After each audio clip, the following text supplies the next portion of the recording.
From Robert Costa now, a portrait of our political times.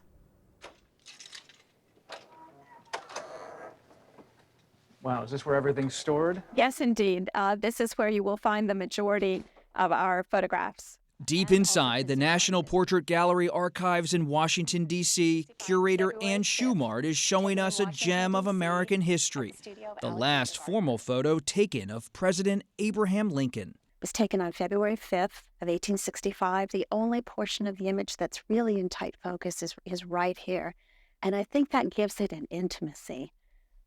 There's also the crack that runs through the original negative from which this print was made.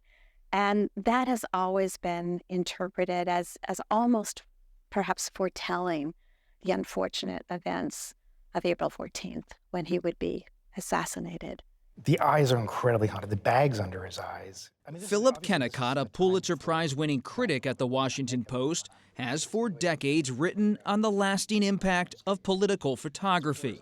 The rise of America as a power is kind of happening parallel to the rise of the photograph. There's the invention of the photograph in the 1840s. There's the realization that this can be an enormously powerful political tool. Kennicott says political photographs are prisms into our times and ourselves. I think that those images of solitary power are particularly striking because at some level I think we all ask, what would I do? What kind of president would I be? How would I respond? And by bringing it down to just one person, it invites that kind of psychological transference. What would I be thinking at that moment?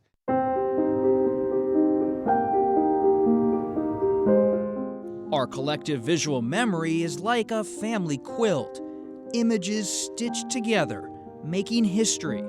The megawatt smile of FDR, the promise of the Kennedys, and the tragedy.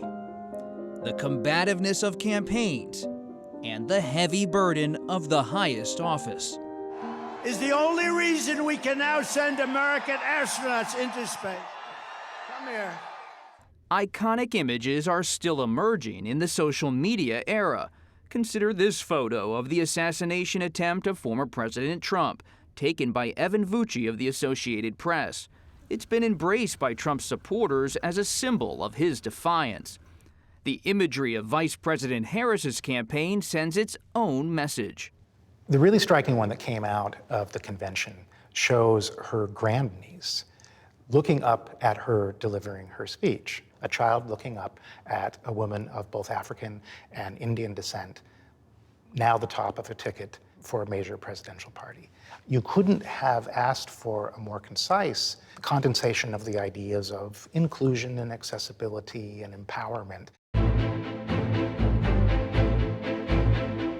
And while images remain the soul of stagecraft, in the presidency, statecraft is ultimately what counts.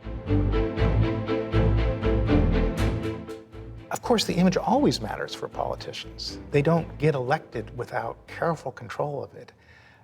But if they conceive of their role in political and public life as enacting an image, living up to an image, they're leaving a whole lot of things that are really important off the table, the most fundamental of which is service. The most important thing is that they actually have an agenda that they believe is the right one for the country and work to enact it.